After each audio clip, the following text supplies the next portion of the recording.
नमस्कार, मैं उपेंद्र कुमार पांडे, हिंदी अध्यापक। आज हम लोग चश्मा कहानी के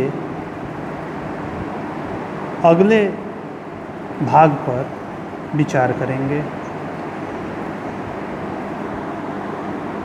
लेखक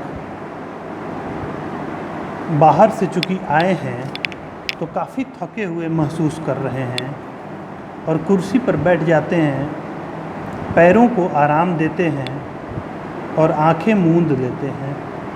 तभी उन्हें एहसास होता है कि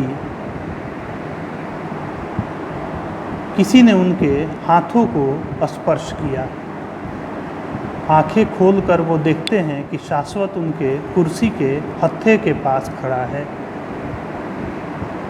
लेखक पूछते हैं कि क्या बात है शाश्वत। इस पर शाश्वत कहता है कि दादाजी, यह जो धनी है यह बहुत शरारत करने लगा है। जब आप नहीं होते हैं घर में तब वह आपकी नकल करता है। वह आपकी कुर्सी पर बैठ जाता है, आपकी लिखने वाली मेज पर शॉल ओढ़कर आपकी तरफ बैठता है, आपकी तरफ पेन पकड़कर आपकी तरफ कुछ लिखने सा लगता है। मैं कुछ कहूँ उससे पहले ही गुस्से से देखता हुआ कहता है, देखते नहीं अब मैं हिमांशु जोशी हो गया हूँ। दादाजी हूँ, शोरगुल कतई नहीं। यानी वह आपकी नकल करता है, आपकी तरह वह लेखक बनना चाहता है, इसका वह अभिनय करता है। उसके इस अभिनय को देखकर दादी और मम्मी हंसती हैं तो वह और अकड़ कर कहता है, मैं दादाजी से भी अच्छी कहानियाँ लिख सकता हूँ। उसे पता है कि उसके दादाजी एक प्रसिद्ध कहानीकार हैं, एक बड़े कहानीकार हैं।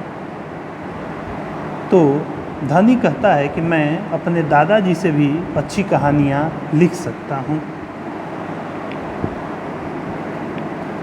शाश्वत कहता है कि तब मैं उसे चिढ़ाते हुए कहता हूँ कि अरे तुम्हें तो कलम पकड़ना भी नहीं आता।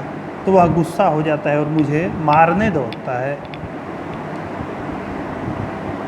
लेखक का मन इन सब बातों में उतना रम नहीं रहा था।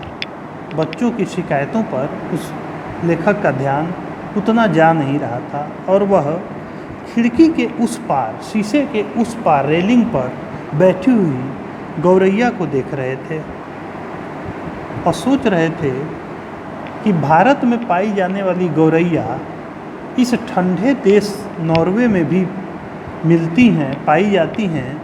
यह बड़े आश्चर्य की बात है। इसलिए इस दृश्य को लेखक आश्चर्य की नज़रों से देख रहे हैं। इसके बाद लेखक कहते हैं कि मेरा ध्यान बच्चों की बातों में कम था। इसका कारण यह है कि लेखक को कई सारे काम करने थे, वह काम अधूरे थे। उन कामों के प्रति उनका मन भटक रहा था। जैसे कल उन्हें सेमिनार में भाग लेने विश्वविद्यालय जाना था, एक पत्रिका के लिए संपादकीय लिख करके फैक्स से भारत भेजना था। एक भौमिक है, वह परसों डेनमार्क चला जाएगा तो उससे मिलना भी आवश्यक है। इन्हीं बातों में लेखक का मन खोया हुआ है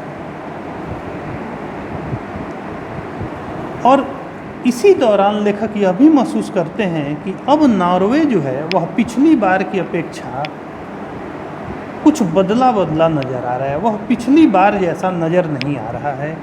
वह पिछली बार से कुछ अलग प्रतीत हो रहा है और कहते हैं कि वही नहीं अलग प्रतीत हो रहा है बल्कि अपने अंदर भी लेखक एक तरह का बदलाव महसूस कर रहे हैं। पहले शरीर पर समय का असर कम प्रतीत होता था पर अब कुछ अधिक होने लगा है, अब अधिक लगने लगा है।